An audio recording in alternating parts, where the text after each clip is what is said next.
Histoire de territoire.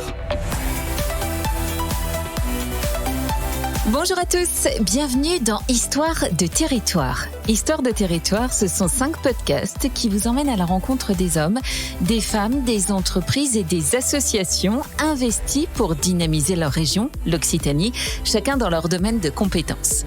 Vous allez découvrir comment les laboratoires Pierre Fabre œuvrent à leur côté pour faire rayonner leur territoire dans le domaine de l'environnement, du social, de la santé, de l'innovation et dans celui du sport.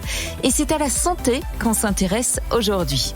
Je vous propose de découvrir une innovation qui permet d'accélérer l'accès aux soins pour les patients, en particulier dans les territoires éloignés des grandes métropoles.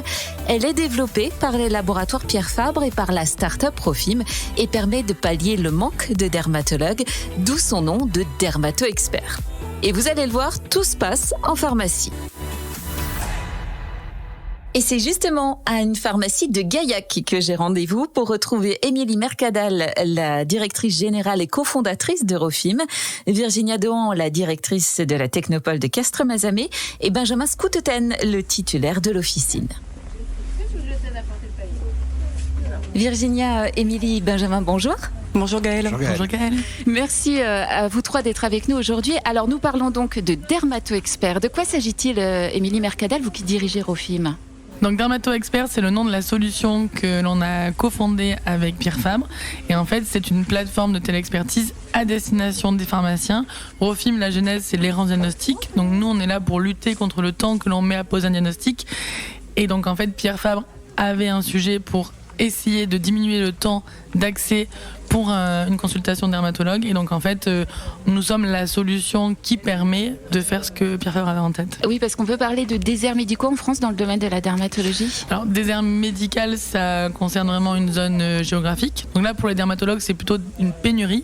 Et en fait, cette pénurie va durer normalement jusqu'à 2041. Donc c'est pour ça qu'il est essentiel d'avoir des solutions comme celle-ci pour permettre aux patients d'avoir accès aux bons spécialistes au bon moment. Benjamin, comment ça se passe aujourd'hui pour vos clients atteints de maladies de peau ou de problèmes dermatologiques ? On voit de plus en plus au niveau de la pharmacie que le pharmacien devient une pièce maîtresse dans les demandes des patients, parce qu'on a un accès direct. On a des horaires d'ouverture qui sont assez larges sur la journée. Donc la première personne qui vient voir un patient quand il a un problème maintenant, ça va être le pharmacien s'il n'arrive à pas avoir le médecin de suite au téléphone ou pour un rendez-vous rapide. Et du coup, en attendant leur rendez-vous et quand ils viennent vous voir pour demander des conseils, vous vous êtes vous-même formé pour pouvoir encore plus répondre ? On est un métier à obligation de formation. De toute façon, avec toutes les évolutions qu'il y a, si on ne le fait pas, on est vite dépassé. On n'a pas la valeur d'un médecin en termes de diagnostic. Moi, je suis spécialiste du médicament.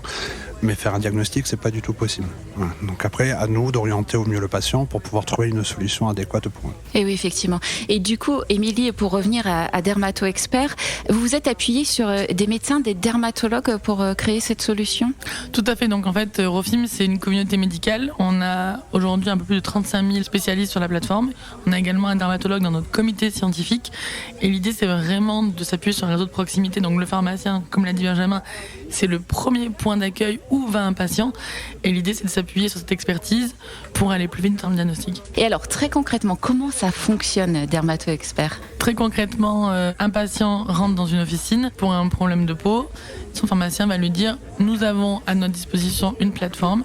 Je vais pouvoir prendre une photo si vous êtes d'accord. » Donc le recueil du consentement, il est primordial dans ce cas-là. Il va prendre une photo et l'envoyer au réseau de dermatologues sur la plateforme pour demander un avis. Le dermatologue va répondre au pharmacien qui va pouvoir aiguiller son patient plus rapidement. C'est une plateforme qui a été dédiée aux professionnels de santé et qui a été pensée pour lui. Donc il n'y a pas plus de 3 clics pour faire une action et les pharmaciens qui seront utilisateurs seront bien entendu formés. Et Benjamin, vous pensez quoi du coup de cette plateforme de Dermato-Expert ? C'est quelque chose de très intéressant pour nous parce que je suis persuadé que ça va permettre de réduire le temps d'attente dans le cas d'urgence dermatologique. Nous, au niveau des professionnels de santé, en plus en ville, on est de plus en plus regroupés en CPTS. C'est une commission où tous les professionnels de santé d'un secteur se réunissent. Et c'est vrai qu'on parle beaucoup de ça, de pouvoir faire évoluer l'arrivée au diagnostic et de faire intervenir les pharmaciens dans ce cas. Je sais que la région Occitanie aussi a cette volonté là-dedans. La grosse problématique que nous on rencontre dans les CPTS, c'est la RGPD. Les lois, en fait, en termes de secret médical, donc avoir des sociétés qui le font, pour nous, On demande que ça. Ça va nous aider réellement. Et dites-moi, où en est-on aujourd'hui du déploiement de Dermato-Expert ? Aujourd'hui, Dermato-Expert n'a pas encore été lancé sur le territoire, sinon je pense que Benjamin serait un utilisateur. Donc en fait, là, on a fait l'annonce et on va démarrer dans quelques semaines. Et Virginia Dohan, vous êtes, je le rappelle, directrice de la Technopole de Castres-Mazamet, donc dans le sud du Tarn. C'est quoi une Technopole, justement ? Je pense qu'aujourd'hui, c'est un des plus vieils outils d'accompagnement d'innovation de l'entrepreneuriat sur les territoires, qui sont vraiment nés de l'initiative des acteurs locaux, collectivités, acteurs privés aussi, comme Pierre Fabre chez nous dans le Tarn, pour constituer un outil pour favoriser la création d'entreprises innovantes sur le territoire. Et la Technopole de Castres-Mazamet a fait de la e-santé une de ses priorités.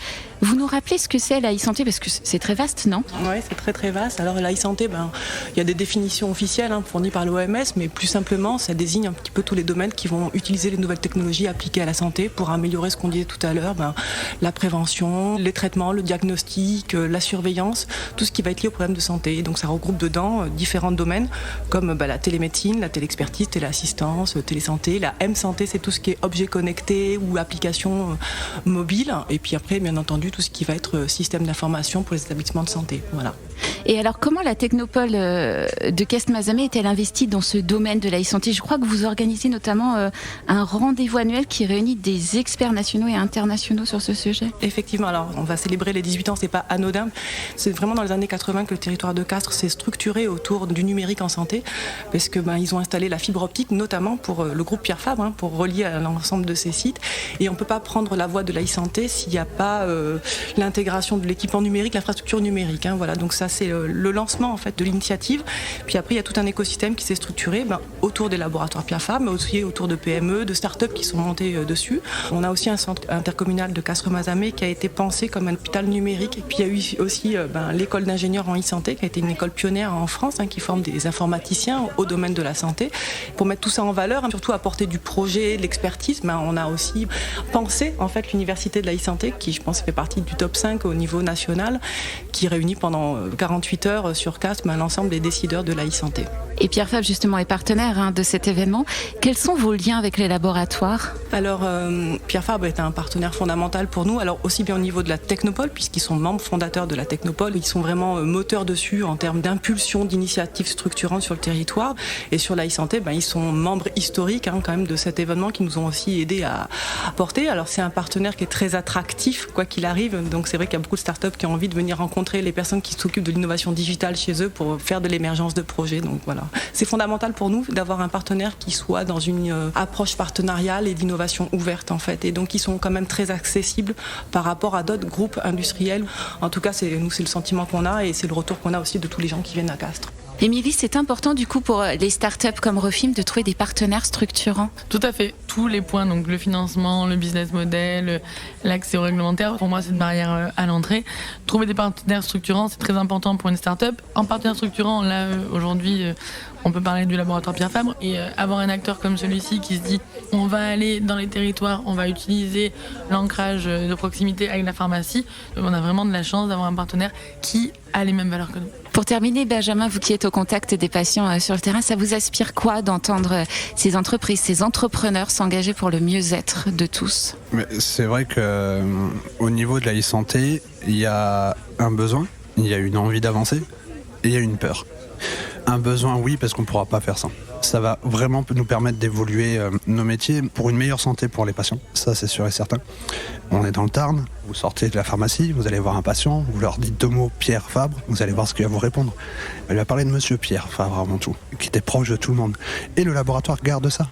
C'est un laboratoire qui est proche de tout le monde, qui va venir vers les professionnels de santé, qui va venir vers les gens. Et c'est comme ça qu'ils arrivent à développer les choses, et c'est comme ça qu'ils nous rassurent, c'est comme ça qu'ils rassurent les patients, et c'est comme ça qu'on fait évoluer la santé. Et c'est très bien d'avoir des partenaires comme ça. Et bien voilà qui est dit. Benjamin, Émilie, Virginia, merci beaucoup à vous tous. C'est effectivement formidable de voir que l'éloignement des grandes villes et des spécialistes n'est pas une fatalité pour que nous ayons tous les mêmes chances d'accès aux meilleurs soins. Voilà, c'est la fin de cet épisode d'Histoire de Territoire. Sachez que vous pouvez retrouver l'intégralité des podcasts de cette série sur toutes les plateformes de diffusion de podcasts. Très belle journée à tous et à bientôt pour un nouvel épisode d'Histoire de Territoire.